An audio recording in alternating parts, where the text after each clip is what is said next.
And this is from John Anglem. Today, I watched the Canadian Wildfires smoke descending on Washington, D.C. from the Lincoln Memorial. Visibility is under a mile. The U.S. Capitol, usually easy to spot in the distance, is a smudge of gray. Where there's smoke, there's fire. And the world is on fire. There's the sting in my eyes from the particulates.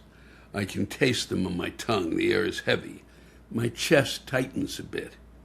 We're advised to wear the serious respirator masks in 90-degree heat. Nobody is. It's a prescription for suffering, even if it might prevent lung cancer 20 years from now. And why suffer now? My son called a photo I took of the scene dystopian. It was. The drained, failed project at the reflecting pool fenced in to ward off the curious. Surveillance cameras and lighting were positioned every 100 feet or so, never blinking, ready to capture someone sabotaging an empty pool. The sun, soft and colorless, has just enough intensity to make me sweat through my shirt. We are living in low contrast, black and white. A few members of the National Guard find some shade and occasionally shuffle through the memorials, fighting a non-existent crime wave. Smoke of a different kind. The flow tourists behind me at the Lincoln Memorial never stops. They came for the idea, hopeful, striving, determined.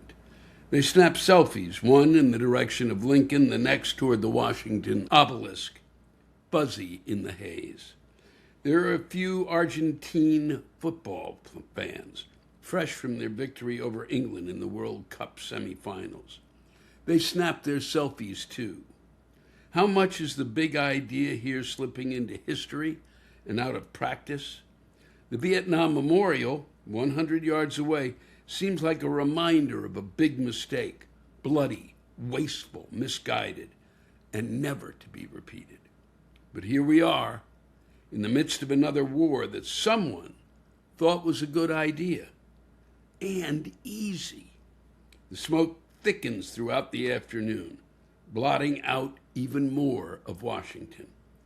The president made a speech last night that made its own kind of smoke, making it tougher to imagine a free and fair election in November, however you slice it. Some of the tourists are disappointed with the smoke. It's messing with their selfies. Thank you, John. Thought that was a nice piece of writing, especially after that past week, and as the smoke rolled in. I think you gave us a bit of a perspective there. I'm sure there are those who will disagree.